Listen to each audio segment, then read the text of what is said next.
Just be careful.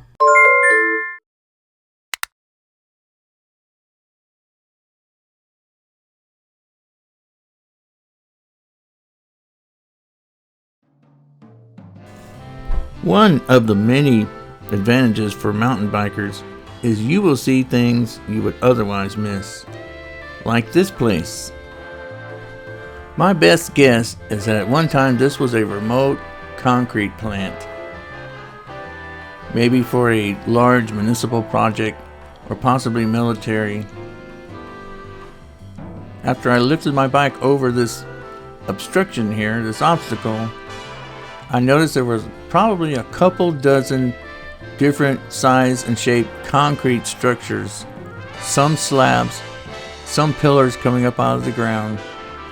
The slabs looked like they may have at one time held the outbuildings or some sort of machinery. There are some pillars that look like they once held a pipeline.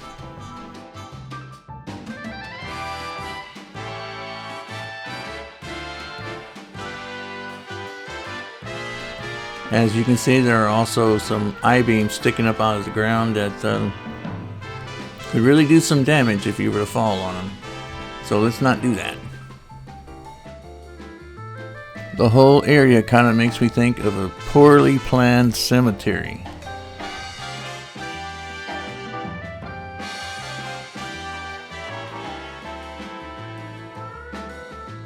It's a pretty good sized area. There's your pipeline pillar.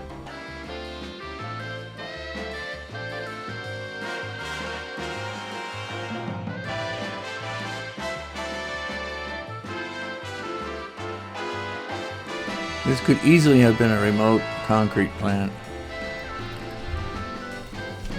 As you will see as I ride underneath the building, it looks like it had a couple of passageways for what I'm guessing would be some sort of mixing machines where the different materials were dumped in, and then once they got out from the building, the cement powder and water was added and they were mixed and taken to wherever the structure was being built.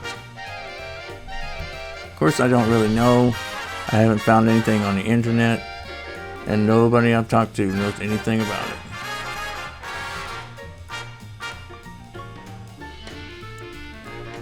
And you might already know that tree that you see sticking up out of the top is a drone eater, so stay away from it. I actually had to get up there at one time to rescue my drone.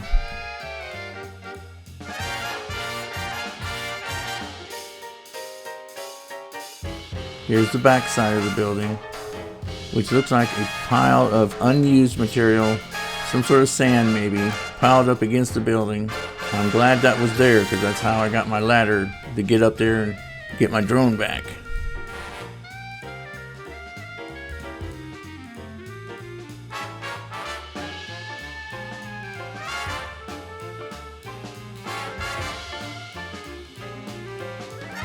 Moving a camera inside one of the chambers, you can see the same material that's piled up outside of the building.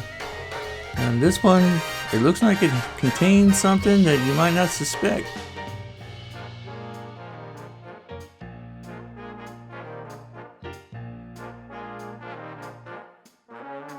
As we move from this chamber on to the next one, you will notice mechanisms probably used to seal and open the bottoms of these chambers to allow material to flow out.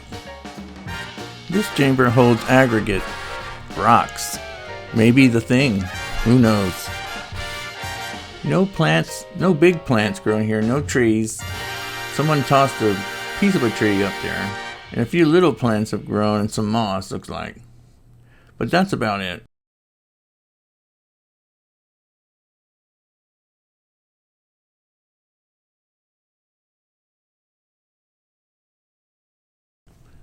Now my next unusual sighting is actually, I think, from the 40s as well.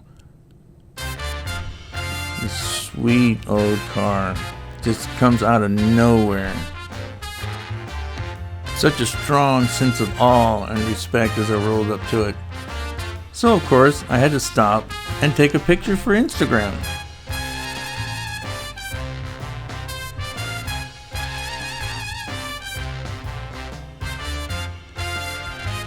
Little did I know that I would not be alone.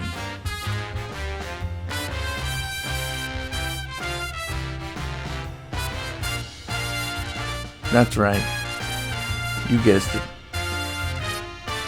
James Cagney showed up, said hello. Freaked me out, but you know, I moved on. Did some walk around the car, did some kicking and shaking to make sure there were no snakes. And there were no snakes. So I did a close inspection of this car. It was just so cool. And I have to wonder, what is the story behind it? How did the body of this car get out here? No frame, no wheels, no engine, no glass, nothing, just the body.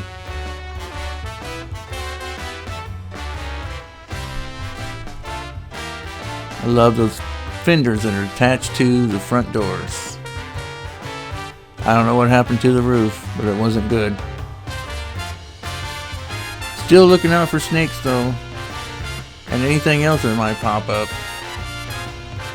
But I have to check this out in detail. I have to try to at least get a sense of what happened here, who this car belonged to, how it got out here, what it had been used for before it got out here. What?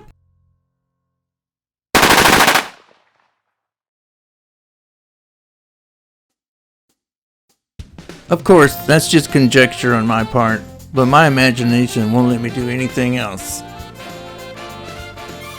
Have to get my drone out. I have to fly through this car. It's just so cool. I cannot believe it. I'm just geeking out so bad. Of course, I still wonder what happened in this car. What happened to this car?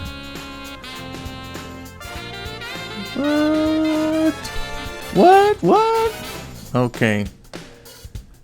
But still, I have no idea how it got here, or who had it, or why it's here. All I know is a really cool car, which I'm sure has an awesome history, has an amazing story behind it, as they all do. Especially those who end up in the woods. But you know, at one time,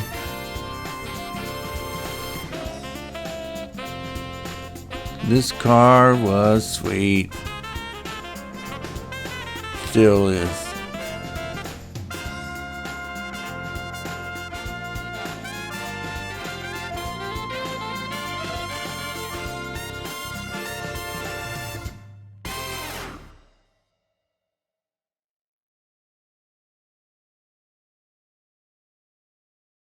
Now this structure is definitely not from the 40s, but I came up on it, and of course I had to do what mountain bikers do.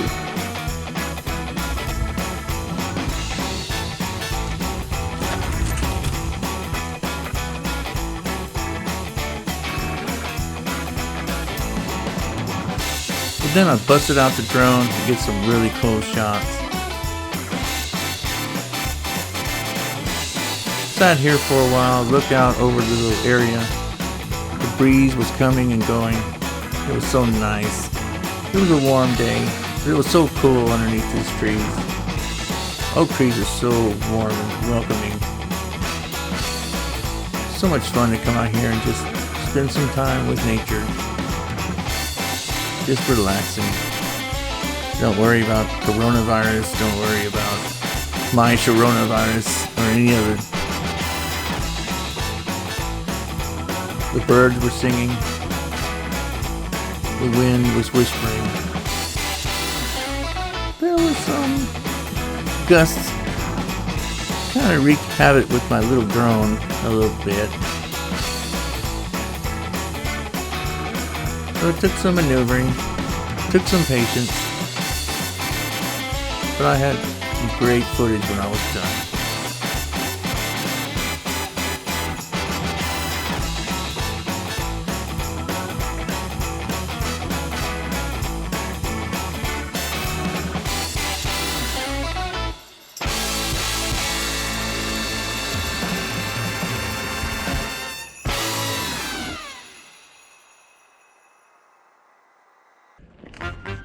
The last place today, I call Hobo Town, came up on me all of a sudden.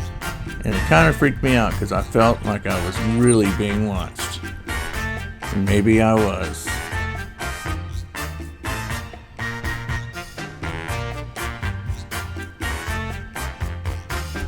So I decided just to check my GPS real quick, see where I was at, where I needed to go, and just head on down the line, even though I really wanted to take some pictures.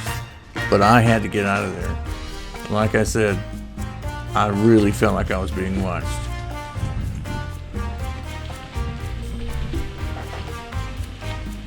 Thank you so much for watching. Be sure to like, share, and subscribe. I'll see you on the trail.